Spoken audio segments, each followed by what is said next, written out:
you're given, that's how we live it. Don't be mad at the system, it's simply how we've existed. I hear a lot of people talking like they politicians and choose to be an accountant because it's safe in a business. Not because they want to do it, just because they heard it pays. And who the fuck wants to be poor knowing that's how we've been raised? Society is getting heavy, I can feel the weight. The pressure of success is like 100 million pounds of shit. How you guys doing today? It's Anthony Gangi. Welcome to another episode of Tier Talk. Guys, today we're going to be talking about correctional leadership, what we expect from our leaders, but also towards the end, we're going to touch on what we can do to help our leaders be better. You know, I mean, a lot of times people forget that the leaders are just as overwhelmed. So it's good to kind of get that perspective once in a while. Now, we have two great people to share in this dialogue with me. One is a famous author now, Connie Alleyne.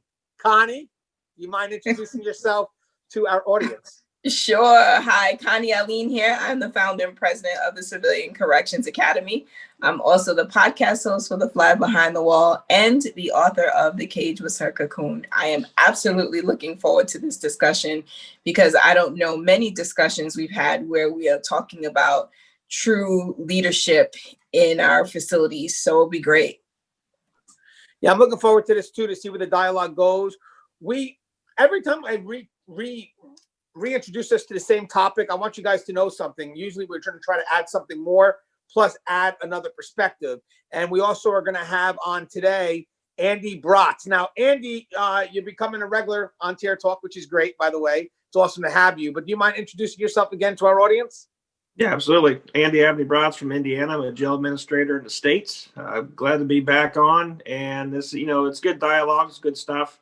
Leadership's right in our wheelhouse, and excited to talk about it today.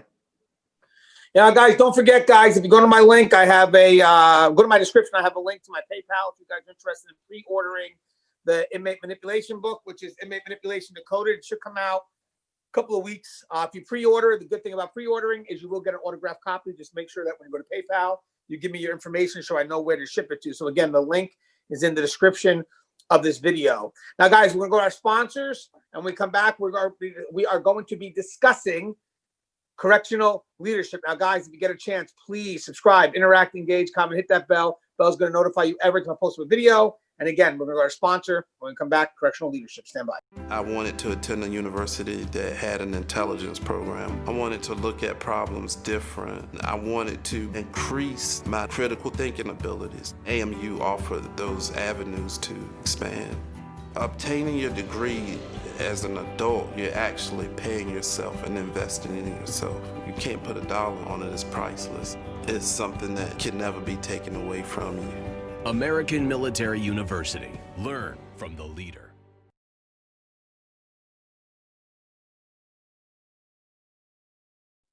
All right, and we're back. Okay, real quick, I want to actually start from the bottom real quick. Bear with me. I think it starts from what motivates you to step into what we call that leadership position. But first, we need to define what we feel is leadership, or the other avenue, that management supervisory role, because I believe technically a lot of people, when they step into that supervisory role, they automatically believe they take on the role as a leader. And that's not always the case. The position that you're in does not define you as a leader. It may give you that supervisor title, but that doesn't mean that you're a leader. Connie, how would you define the two, the supervisor versus the leader? So I think the real distinction is that with being a supervisor or a manager, you're generally managing tasks, you're managing people. You have a list of things to get accomplished within your day, and you have people to kind of make that happen. You help people stay on task to meet their deliverables and such. And so there's the manager. I think the leader is completely different. The leader is the one who has the vision. The leader is the one who is sort of setting the direction that the organization is going to go in. And the leader is probably breaking down that vision into actionable steps that the managers can go forward and sort of facilitate. Now, mind you, we're going through a lot of unknown times. So we do need leaders to step up, because it's the leaders that have the people that want to work for them. That's a big difference too. You know, leaders have people that want to work for them, as opposed to supervisors who have people that are forced to work for them. Andy, would you agree? You think that if you're a good leader, people will want to work for you? Absolutely. I mean, people don't want to come to work and work for somebody who is constantly negative, constantly, not going by policy, constantly not a good role model. And Connie hit it right on. Managers, they pave the road. Leaders pave the way as well and keep it in between the ditches. A good leader told me that once, just keep it in between the ditches. And when we come in contact with staff, we want to make them learn from us. We are in an industry to where we want people from within to move up and become the leaders that we are. And ultimately, we are training our replacements, if you will, especially in corrections, and it's very important. I don't think any facility necessarily wants somebody from the outside to come in. So yeah, definitely, you want somebody good to work for. You want to be able to come to work. You want to be able to retain staff, and I think ultimately that's what we're after. First, as when you're going into this profession and you're looking to start to move up, you have to ask yourself why. I mean, I know that's a key question, and that's the beginning of who you're going to be as a supervisor, as a leader. And I say both because if you have the wrong reasons, you're going to become that supervisor. If you have the right reasons, then you may be on that step to becoming a leader. Now, for me, little story here then, when I was looking to move up, I kind of thought immediately, you know what, I want to move up because I do want more money, right?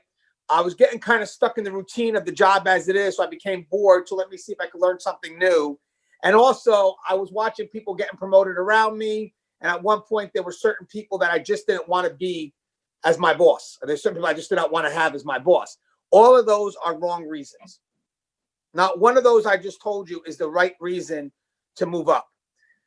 So anyway, it was a senior officer that said, hey, Gange, before you decide to move up, are you willing to take responsibility of the team? Because that's a big thing. Are you willing to take the responsibility if the team, makes a bad mistake, and you're leading it? And are you willing to give that responsibility over to when the team does something successful? Basically giving them a chance to shine. And it took me a while to kind of take that in, because that responsibility is a lot, especially when, in corrections, when you're responsible for so much. And now not only am I responsible for myself, but I'm responsible for the conduct of the people I supervise. But eventually I did embrace it. And I think with that mentality, it's kind of taught me to be a better person, because I've learned to care for my people. But more importantly, that level of responsibility comes first. I see myself as a leader because I feel responsible for my people on all avenues. I'm responsible to my people because technically as a leader, I work for my front line. A lot of people think it's the front line that works for the leader. I disagree with that to some extent. I believe it's the leader that works for the front line to make sure their voice is heard, especially if you have a good team. You advocate for them. You have their back. And Connie, what's your thoughts on that level of responsibility for the team and being that advocate for that front line? Do you believe that leaders work for the front line just as much as the front line may work for a good leader? So certainly, if someone is in the role of a servant leader, and that is sort of where they operate from, that's what you will see. You will see them out there making sure that they support their team, that they understand exactly what's going on with the team so that they're advocating in the right way. And they use their position in a manner that helps to build the team and helps to uplift the team, which is what I see in really great leaders. I find that when you do have a really great leader, that leader is looking for opportunities to grow their team, opportunities to help their team achieve their own personal goals, not so much just work focused, but also how do you help that individual that's on your team to achieve some of the goals that they have for themselves? Because we know that as you work to achieve goals, like those personal triumphs actually translate into your work. And so you see a different motivation when you have a team and leaders who are actually supporting all levels of growth within the team. And I like that, because it also, pushes on empowering transformational leadership. I believe Andy said it before, where, you could be, I got to treat you as if you're ready to move up as well. Like, I want to make sure not only am I taking responsibility, but somehow I'm giving you that level of responsibility to be a future leader. Because in the end, I want to cultivate future leaders because that's a reflection of me. Now, the funny thing is, this may not be able to happen in a lot of places, like jails. This may not be able to happen, but in a prison, what helped me become a good leader was when I got promoted, I was shipped to another facility. Now, that may not happen at a jail, obviously, because it's a jail, it's one facility. But for a prison, and I'll ask Andy, maybe Andy can complement this story just from a different perspective. But for me, when I got the promotion, right, I had to see myself as a supervisor. Now, mind you guys, this is the first time I'm entering into a frontline supervisory position, right? So now what happens here, what helped me out was the environment.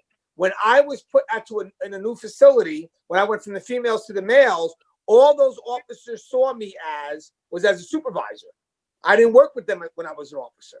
So they embraced me as a supervisor, which helped me would help me achieve the fact that, okay, maybe I am a supervisor now, because it was the environment helping me become who I needed to be. Now, the cool thing about that is anybody that came in afterwards that may have been from my older facility, they had to adjust to the environment that was already in play, which means that they couldn't go back and call me Gangi because the surroundings already had this supervisory role attached to me. So that person had to make the adjustment and not me. Now, it's different for those that stay in the same facility.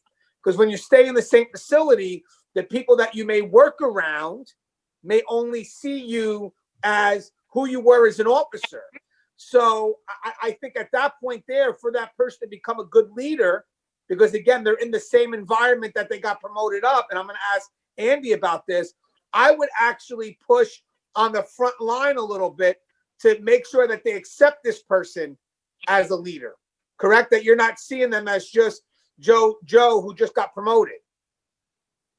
Yeah, no, absolutely. And kind of give you a little tidbit of my own story. When I got into the supervisory role, jails are different. You don't move to different facilities, and jails are usually small enough that you work in the same areas. You rotate, but you work with the same people. When you become a senior line officer, and senior these days, could be 5+ years, and policy, and what your supervisors are going to expect of you, you also kind of in a sense become a supervisor amongst younger staff, entry-level corrections officers that lean on you with that knowledge and don't even go to the supervisors. Okay, so I found myself kind of in that role of the leader of the line staff. So that's kind of how I knew that I was ready to kind of jump into the realm of first line supervision. Was, hey, people are coming to me for questions. I must know what I'm doing. Inmates respect me. So, why not try to move up and make a difference? So that's a little bit of insight on jails. You really have to watch it as a line officer, entry level, to not have favorites, because once you become a supervisor, then those same employees are going to be your subordinates. So you need to really be careful with that. Because when it comes to discipline, they could say, hey, remember that one time we had great time, now you're trying to write me up, so what's the deal? You really have to turn that switch off. Yeah, I like what you said about pretty much leadership isn't about the position, because anybody could be a leader, correct, Connie? I mean, would you agree with that? I mean, it doesn't matter your position. You could be a leader amongst your peers. Yeah, absolutely. I mean, there's informal leaders everywhere, right? I mean, no matter where we are, we see informal leaders.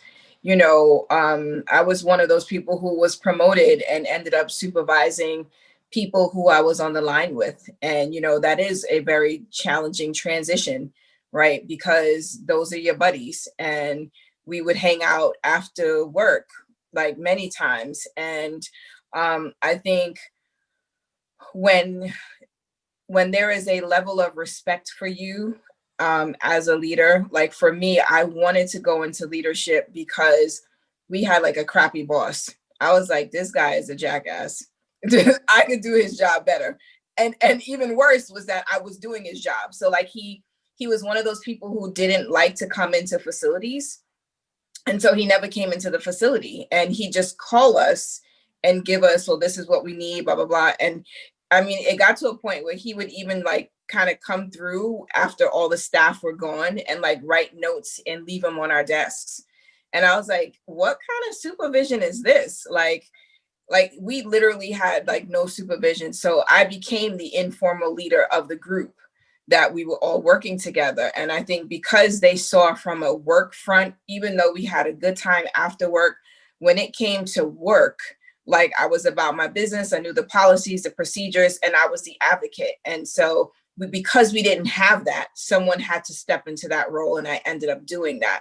And so what I've found is that when you have someone who has a motivation to learn, who you see like they're doing a lot of things that a leader would do, I feel like that's like the perfect opportunity to really try to help build that person up. And thankfully I had a manager over that manager who could see that happening and was like, hey, Connie, are you interested? Right. Which I was like, no, because it is very difficult supervising the people that you were once on the line with.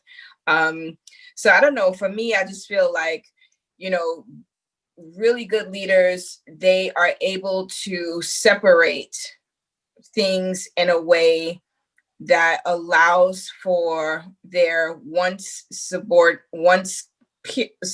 peers to truly be supportive as their direct reports. Yeah, and I think people forget that. I think people put a lot on the supervisor having to handle that relationship between, you know, okay, I used to be your peers and now I'm your supervisor, but the handling of the relationship goes both ways. You know, the person that you used to be a peer with also has to accept you as a supervisor. And you know what? The most complicated role as you start to move up is supervising a peer that you had a very good relationship with. Like some people may say, you know what? As a supervisor, can you really handle a difficult employee? Yeah, I probably could. That's not really what's complicated. What's complicated is the extreme. An employee that I was close to as a peer that maybe could have even been a mentor to me, who knows, but they may have done something foolish and now I have to discipline them. You know, so, you know, there's a lot of different conflicts. But I would like to say that leadership is defined by your interaction with the people that you oversee. You know, like we mentioned before, the people that, you know, want to work for you as opposed to the people that have to. Now in corrections, just like I'm sure many other professions, you know, you get assigned as a supervisor to a certain area. Yes, people have to report to you. We know that. But sometimes it's great to see that when you're coming into the area that they, you know, they feel good, you know, and it's not because you're someone that they can walk on, but you're someone that they know if something goes on, especially in corrections, that you have their back and you'll do what's best for them. Because I think one of the things that the front line ask about their leaders is, one is, do you care about me? Like, do you care about me? Do you care about my goals? Like what it is that I'm trying to achieve in regards to the job, obviously. But the other thing is, as we mentioned, is, do you have my back? You know, these are the questions I think that the front line asks, and that we as a leader have to answer in a manner that they understand, but a manner that they respect. One thing, guys, if you're in a leadership position, fear doesn't get you respect. Fear doesn't get respect. Care and understanding, fair. But I'm talking about being objective and fair. But having said that, I'm not saying you're gullible when I say that you care for your frontline staff. I'm not saying that you're gullible when you understand what their needs are. I'm saying that you care enough to know what they are. You know, I was watching a special on leadership. I think it's John Maxwell. And he was exploring this saying where people say it's lonely when you're at the top. And what he does is he took this great perspective where, well, yeah, it's lonely when you're at the top when you're not taking anybody with you. It's not the responsibility of the employee, because this is what I got from this, to go in your direction. It's the responsibility of you to help them go into the direction that they need to go for where they need to get to. And I thought that was very powerful. But hey, Andy, just you know, just what's your thoughts on leaders that believe that fear motivates and respect hinders?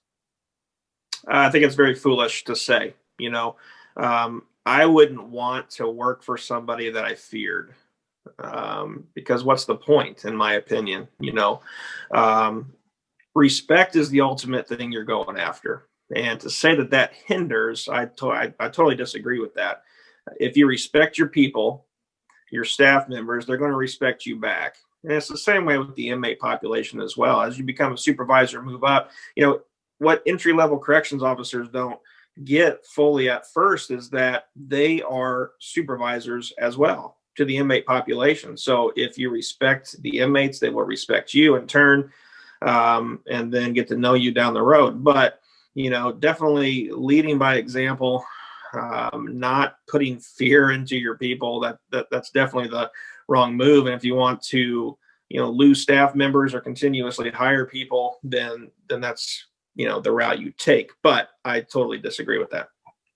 Yeah, you know, fear, we used to thinking where I'm at is fear is a CYA move. Like, you know, one of the reasons why, again, I was convinced to take this position was when someone brought about responsibility. I said, you know what, let me look into that. And then I realized I'm able to do that. Now, for people that are quick to write people up without, you know, let's get that discipline. That's more of a CYA. It's more like I can write you up and then separate myself from you. And technically, as a team leader, you can't. You're a reflection of the negative just as much as you're a reflection of the good. So, you know, going quick to that paper and pen without understanding why certain choices were made, to me, is a total CYA move that really, I mean, it could produce fear, you know, but it definitely doesn't produce respect or trust.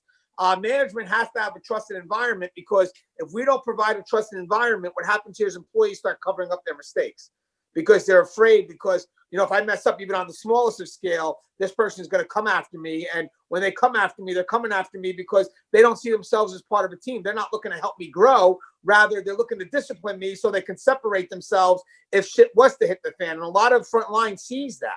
A lot of frontline sees that when there's write-ups that, because they know certain things. I believe frontline knows that, okay, this has to be written up. And for the most part, they should understand that path. But I also think that they know that sometimes this could have been constructive. The person had good intent and made a mistake. And the sad thing is, sometimes when you have bad supervisors, I'm not going to say bad leadership, bad supervisors, they treat the mistakes that are made on good intent the same as they treat the mistakes that are made by negligence or just people doing it for nefarious reasons. And the problem is, the employees that are good, they're going to make mistakes. We all make mistakes. But your approach and how you handle that mistake is going to kill their potential if it's done wrong. If you're quick just to write them up to cover yourself, that person is going to start becoming scared to make decisions. They're going to start becoming hesitant. And next thing you know, that relationship that you should have to cultivate their growth, because this person could be another leader, if you will, if you're doing it the right way, all of a sudden this gets lost. It gets lost in the system because you have a shit supervisor who rather cover their own ass instead of sitting down and trying to see what the concern is, especially, again, from an employee that makes a mistake on good intent. Connie, what's your thoughts on that? So in my opinion, you know, fear fuels a toxic environment. Like, that's just what it is. I feel that ultimately when people are in this environment of fear, they're not motivated to go above and beyond. I'm going to do what I need to do to just get out of this situation or to complete this thing. Whereas I think ultimately that leads to us never realizing the full potential of our employees because they are fearful. They are fearful to take the initiative. When you're working in fear, you're certainly not working from a space of empowerment. And when you don't feel empowered and you don't feel that you could go do something else, you know, you tend to stay in your box. And so if everyone stays in their box, no one is growing. So for me, it is foolish, as Andy said, to want to rule from a space of fear because all you have around you is mediocrity. That's powerful. Mediocrity and no trust. You know, I'm not going to trust somebody I fear. I'm just not.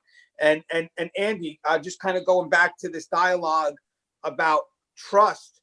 I mean, do you feel if you have a supervisor that's constantly looking to cover their ass by, you know, quickly going to that discipline, regardless of understanding why? Because I'm sure you as an admin, one of the things we want to do is, okay, this person made a bad choice, but they have a very good and positive history here? Have we asked them why they made that choice? No. So you went to writing them up immediately without asking why this employee felt the need to make that choice. What's your thoughts on, you know, when you have that supervisor that's strictly CYA all the time and just, you know, quickly going to the pen?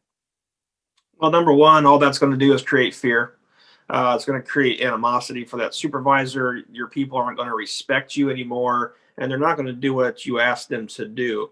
You know, you want your employees to make mistakes. You know, you want your employees to learn from their mistakes, or they won't grow. You know, you want to grow them and mold them into leaders. And I think, you know, just good faith mistakes, you know, that's how you make leaders. That's how you learn.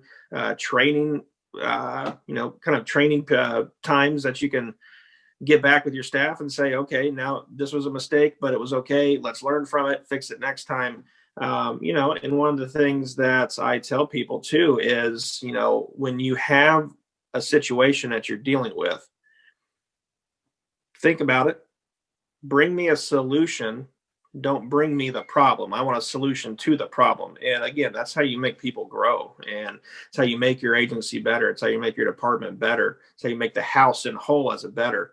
You know, because I know from my experience, if I go to my administrator, which is the sheriff of the county, with problems all day long with no solutions, you know, I'm not going to be in my position very much longer. So definitely, you know, it's a learning experience. You want your employees to make mistakes, you know, put your arm around them, learn from that. Let's grow, let's move forward so you can make the best decision next time.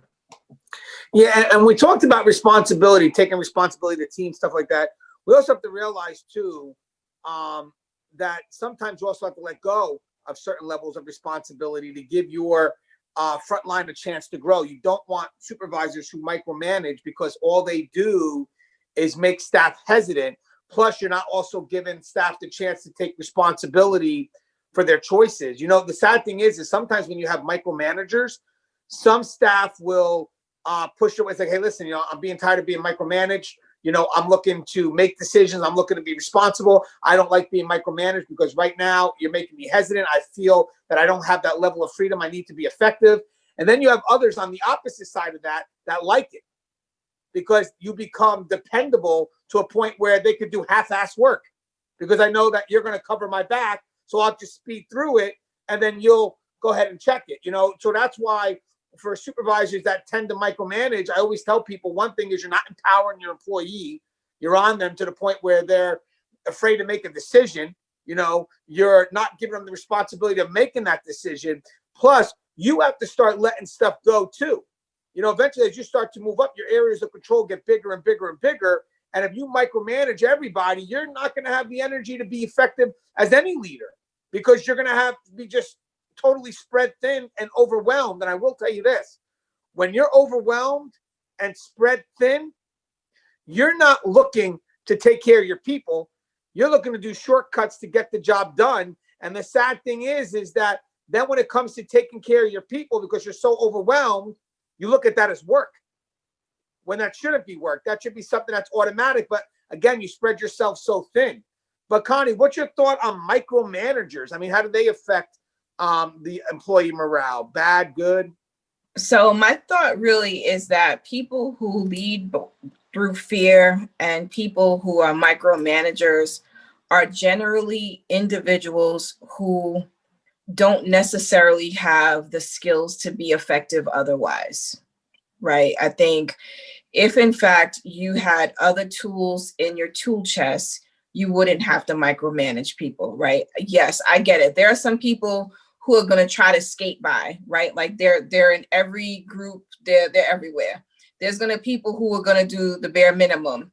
But I feel like as an effective leader, when you have the skills to actually motivate people and you have the skills to actually sort of articulate a clear vision or clear expectations, I think that really changes the game. It really changes the way people engage with you, because there's a certain level of respect they're going to have for the person who's not going to accept the mediocrity. There's a certain level of respect that they're going to have for that leader who's going to respect them enough to have a conversation as opposed to chewing them out, right? And I feel like if we can start to, I guess, pull on the appropriate tools in the right situations, we could start to see our staff flourish in ways that we may not be seeing right now. Yeah, and you know what? You're saying appropriate tools. I love it, because appropriate tools, you only know which tools are appropriate. I hate that word, Connie. Could you? But I got to use it. So hold on, guys. All right. So I have a thought here. The only way you know the only way you know which tools are appropriate is by knowing your staff. Would you agree, Andy? Yes, I would agree. And that's, I had said in an earlier show that I am a horrible delegator. And I found myself always wanting to do everything myself. And, that left my people kind of unsatisfied. They're like, hey, I want to do more, so I identified some people that could take over some of my responsibilities. And when I got into admin from frontline supervision, I had a very good leader that mentored me, taught me everything about professionalism, integrity, fairness and consistency, things I didn't really look at before as a frontline supervisor. I had the managing staff part, but everything else, was taught. And one of the things that this leader told me one time is it's not micromanaging, but it's trusting and verifying what you delegate. So things that you delegate down, you want to follow up. You want to make sure that it's done. And if it's not done correctly, then as a leader, I take that fall. I told you to do it. I'm not going to be on you if it's wrong. Now we're going to fix it so we can make it right the next time. But that's on me because I didn't show you how to do it right the first time. So trusting and verifying is a lot different than just being on somebody and micromanaging. And I've been a part of some administrations that are micromanagers, and it's not good for the house. Connie, I saw that got your attention when he said that. I'm watching you, Connie. Well, I'm watching you. I saw that got your attention. I saw you, quickly agree. What's your thoughts on trust and verifying? Yeah, the trust and verifying for me is where the consistency comes in, where your staff has to know how to engage with you or how you engage with them, right? And so it doesn't feel like micromanagement when I know that, I have a leader who this is their process, right? They consistently, so like that means I can expect this from my leader. They consistently verify that I understand the expectations and that I know what they want from me. And I think the micromanaging comes when it's like that you give someone something to do and then you're on them and then you're not trusting that they're going to follow through with what you've given them to do. But I think the consistency of a true leader is, so here's the process that I go through anytime I delegate something. That way, no one ever feels singled out. No one ever feels like they're just, it's just me. It's not just you. And so I just think that was just spot on. Just the thought of, how do you make sure that you verify once you've given an assignment or a task or you've delegated something? Well, I like also what Andy touched on, the importance of communication too. Obviously, yeah. Let's say someone's doing a task for the first time. I may tell them, okay, this is what the task is. This is the end result, and give them a little freedom as to how to get the job done. Especially if it's my supervisors, because my supervisors have a little bit more discretion to employ. If it's total frontline, like maybe my officers, maybe I'll give a little more. But for a supervisor, they can employ a lot more discretion than, let's say, a frontline officer. So again, the approach may be a little different, but the ultimate end game is I want them to understand what the end result is. But if they want to maneuver, maybe I don't always know the best route. So maybe this could be a learning thing for both of us. If the route was good, hey, teach me something. If the route wasn't good, well, tell me why you chose to do that route. And then we'll go ahead and we'll build from that understanding to get you to understand why this route was meant to be. And I'll be honest with you, I like what Andy said too about the trusting and verifying, because that's really a good time to have that dialogue with your employees. I mean, that's another thing about leadership. Leadership should look forward to those interactions, you know, to tell people, hey, when you're done, come back to me. Let's, you know, because that right there, I know when we come back, we're going to have a dialogue. And hopefully during that dialogue, if there are mistakes, I'm constructive, I empower. And whatever I do by the end of that dialogue, I motivate the person to want to do the next job and not stop them from wanting to do the next job. The last thing I want, guys, is in my position as admin, if I call for somebody, I don't want them dreading seeing me. Like we talked about, you know, being that principal that the only time you see the student is when the student does something bad. I don't want that. I don't want people to say, oh, damn, I got to go to Gangi's office. I want people to just say, you know, oh, you know what, you know, Gangi did this. Have some positive connection to who I am, because at the end, as a leader, if I'm only giving out the negative, you know, I'm going to say as a supervisor, I apologize. If I'm only giving out the negative, then my employees will only connect me to the negative. You know, what's your thoughts on that, Andy? Yeah, it's spot on. I can't say it any better. You know, and some of the administrators that I've worked for only came into the jail when there was a problem. So you're right, Anthony, you connect that person with negativity. Now, great leaders who I learned from, if they come into the jail or came into the jail at the time, you know, it was to have conversation. You know, it was to find out, hey, what's going on? You know, show me your process. I want to learn from you. But also just have a conversation. How's it going? You know, being nice to your subordinates. And also, you know, that's who I want to work for, is somebody who cares for your staff, cares for the process, and cares for the agency. You know, incorporate strategic planning into it. Give your people a vision, give your people a direction on where to go, and reward them when they get there. You know, that's who I want to work for. Yeah, and again, the communication that you have with that front line shows that you value them. I think that's the key. I mean, not only am I empowering you to make these decisions as a leader, I'm trusting you to make those decisions. I'm telling you that you have value. I'm including your ideas in what we have to solve. So at the end of the day, you feel part of the solution as opposed to isolated, which I feel also motivates. I think people that feel that they're part of the solution motivate to get involved more, as opposed to people who are just kind of going for the ride. And we also talked about momentum too. I believe that if we keep that positive momentum going, you know, there's no telling what the end result could be that could also ultimately be more effective for the agency. Now, I want to wrap up the first part real quick of this discussion and briefly talk about frontline helping out our leaders. So just if we had to do a summary of what we expect from leaders, what makes somebody a leader, Connie, what would just be some quick bullets? I mean, as far as a leader goes, I would expect a leader to be honest, to communicate with transparency. I would expect the leader to stand up for the team. And I would also expect that leader to have some level of emotional intelligence. That way, that leader can key in on what their individual team members need at different points in time, especially now while we're having these turbulent times in facilities. We have to be in tune with the staff.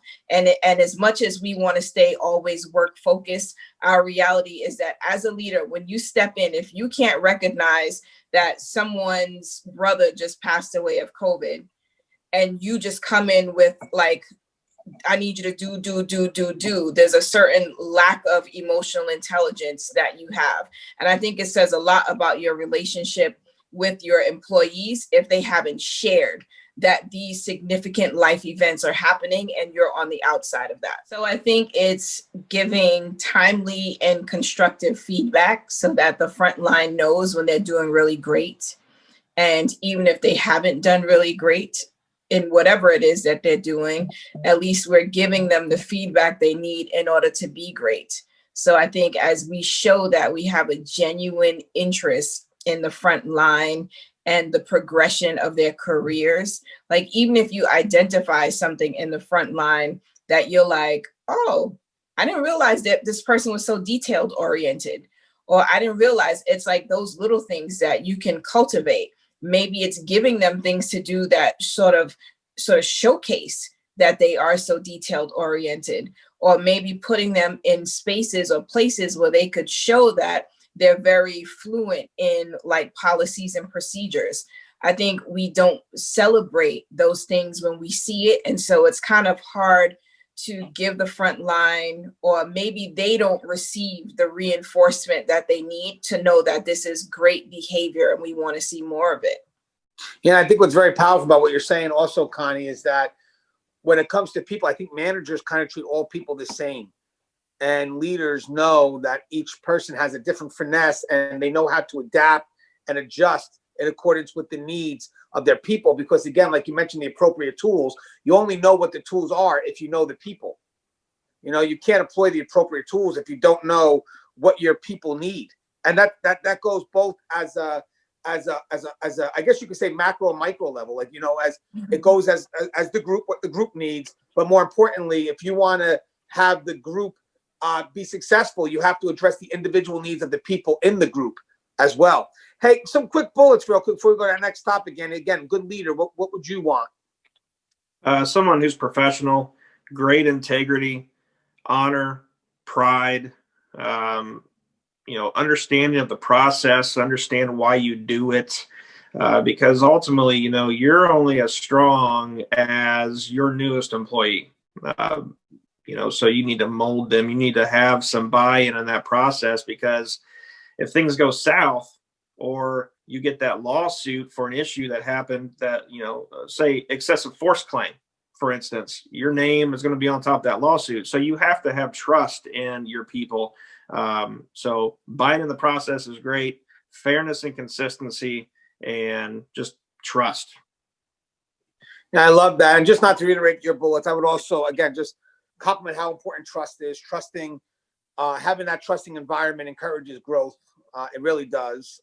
Empowering employees, treating them that they're going to be the potential leaders, because at the end of the day is you want leaders that are going to take responsibility. So be wary of the actions that you take when you supervise them, because you may not realize that you're supervising them in a way to make them a crap leader, you know, and they may not recognize that. That's up to you to recognize that, you know, am I making this person responsible for the choice that they're making, or am I just micromanaging them, or am I, you know, am I a role model? Am I somebody I would want to work for? Maybe that's a great question that you should ask yourself. Very powerful question, very insightful. You know, would I want to work for me? Would I trust me? But again, one of the things here is I'm looking for someone that cares for me in this profession. You know, that can motivate me to take the next step, and that could push me maybe to becoming a leader myself. Remember, again, the leader's not about the position, like Andy said before, and Connie also. Now, guys, real quick, I want to touch on one more thing. This is not really usually covered, but sometimes when you watch all these videos on leadership, and again, I think one of the next things we'll do is we'll start taking some of these theories on leadership and see how they can apply to corrections. But I noticed that they don't put a lot on what frontline can do to help leaders be leaders, because sometimes frontline may not realize it, but you're pushing a leader to become a supervisor. It's sad to say, but it happens. Sometimes what the frontline expects from a leader may not be possible. And then when you don't learn to kind of give way a little bit, that leader is going to stop being motivated to, you know, do the right thing by you. And then eventually what you don't realize is you made a leader into a supervisor. So in order for us to really complete this dialogue, I want to make sure that the front line is also doing their spot and making sure that if we have people that are moving up for the right reasons, that have secured these higher positions for the right reasons, that are going in with a level of care, how do we maintain that in that leader? You know, what do we do to make sure that they don't fall back into, you know what, screw this, I'm going to become a supervisor? Because when you become a leader, guys, you can get easily overwhelmed. But people never stop and ask, how is the leader doing? Because sometimes they're so focused on self that they don't see that the leader is being pressured from the top and the bottom, just right in the middle, being that translator where they just you're killing the messenger from both ends. So sometimes it's good for us to stop and ask the leader, how you feeling today? You know, because you matter. Because the last thing I want is for my actions to force you to be that supervisor and not care. So Connie, what can we do to make sure that if we do have somebody in this position for the right reasons, wanting to create change, you know, or you know, maybe just wanting to have good employee morale, you know, what do we do to make sure that we cultivate leaders from the front line perspective? Just saying thank you. It's sometimes just acknowledging that that manager is in a difficult situation. I know that that was a tough position that you were in. You know, I understand, because I think we don't necessarily get that a lot from staff, where they could understand sort of what our challenges are. I think sometimes even just, you know, the front line acknowledging the challenge, right? Like, not so much they know all the intricacies and what you had to go through to accomplish the mission, but just that acknowledgement that, wow, I didn't realize that you had to do X, Y, Z. And like, really what they know is usually half of the story of what we had to go through many times to accomplish the mission. So I think if frontline could just acknowledge that, you know what, we're doing our best. We did get into these roles for the right reasons. You know, I think that in of itself, the appreciation and the acknowledgement is really a good way for us to continue doing what we do best. Right, and I think I think what Connie's getting at, Andy, and I agree with Connie, obviously 100%, is to appreciate the effort more than the outcome. Would you agree with that as a leader? Do you think the front line should at least appreciate the effort more than the outcome? Oh, absolutely. You know, as kind of looking back to when I was line staff, you know, walking past a supervisor's office, you know, and they're sitting at their computer. Okay, so I just immediately go to, he's not doing anything, he's playing solitaire or whatever the case may be, as opposed to just stopping in and saying, hey, you know, what is it that you're exactly doing? Because, you know, you've been on your computer for the last hour. Oh, I'm doing expense reports, or I'm, you know, trying to take a look at the budget for next year to see where we can allocate funds for uniforms. You know, I mean, just things like that. So I would expect, you know, frontline staff and my supervisors just to ask questions, you know, understand what I do, so we can kind of be on the same page for things. And like Connie said, you know, they don't need to know everything. They don't need to know the intricacies of what we do, because a lot of it is really none of, you know, their daily operations business. It's kind of the things we do on the back end that keep the ship running, or keep it in between the ditches, if you will. So, you know, I would just expect questions. You know, if you don't know, ask. And I think that's where people make assumptions with things, is that, you know, hey, he's not doing anything, when in fact he's doing a lot. So I was actually going to say assumptions, by the way. I think you also hit it on. Same thing with Connie was, you know, sometimes we think we know what they're doing, and at the end of the day, you don't. I mean, I didn't know what my position was until I got into the position. You know, the level of responsibility that comes from being that translator, from, you know, getting the information and bringing it down, but also getting the information and bringing it up. And I think what I expect from my leader is just the effort, because I know that they may not have the outcome within their reach. I understand that, but I'm willing to appreciate the effort. And I think I learned that a lot more when I've gotten into this position, and I hear people thinking, hey, Gangi, you're this, you could do all these things. It's like, no, guys, I can't. You know, you got to understand that every position has its limitations. We all have our bosses. But the key here is the trust was that you told me you had a concern and I brought it to the table. That's where the trust comes in. You know, so I think that's a big thing, guys. Just I think that's just something that we could get out there to the front line, is appreciate the effort.